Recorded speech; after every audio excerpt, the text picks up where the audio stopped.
Ralph Tells a Story by Abby Hanlon. My teacher always said, "Stories are everywhere." And the kids in my class were always finding them. Yay, stories. But every day at writing time, I thought really hard. I stared at my paper. I stared at the ceiling.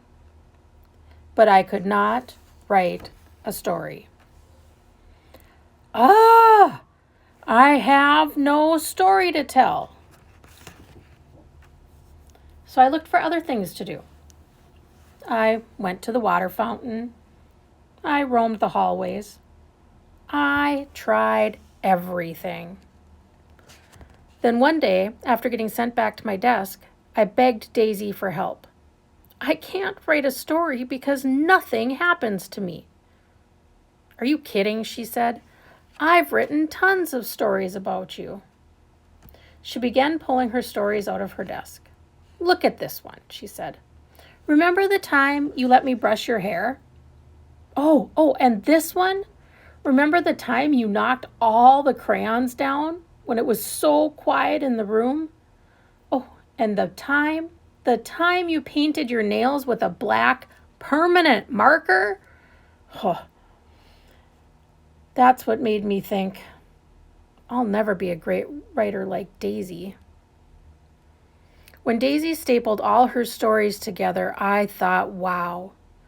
She said to me, "This book is already 13 pages.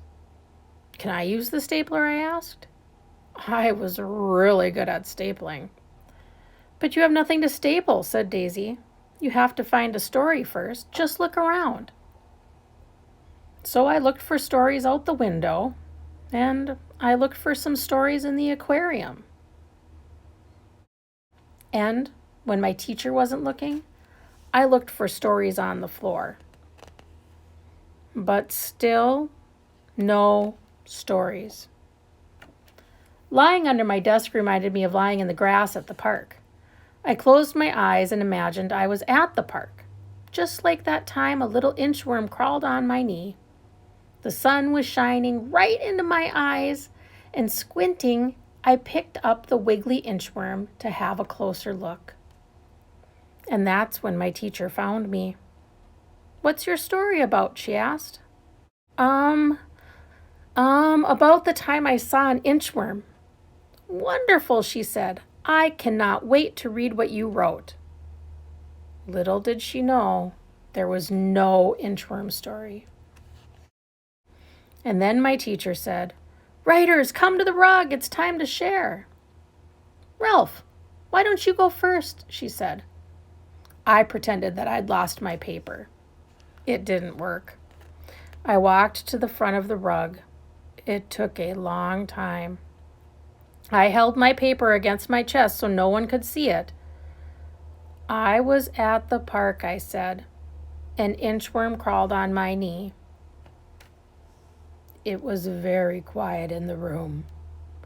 My heart went thump, thump, thump, thump. That's when I looked at Daisy.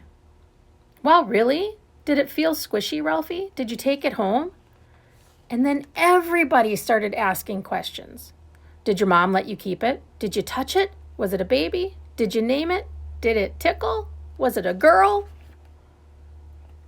Wait a minute, I thought. Something did happen with that inchworm. Well, I picked up the inchworm and decided to name him Nick. I built Nick a house, but he just inched away. So I followed him, which is why I didn't notice that someone was following me.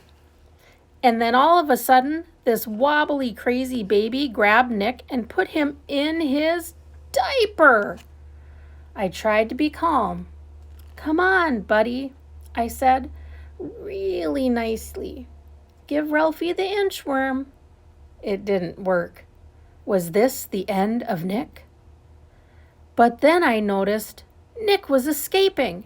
He crawled right up the baby's stomach. Quickly, I rescued Nick and ran. And we spent the rest of the afternoon doing nothing together. The end. Everybody clapped and cheered. "Show the picture, Ralph," someone said. I wasn't embarrassed anymore, so I showed them the picture. And that was last year.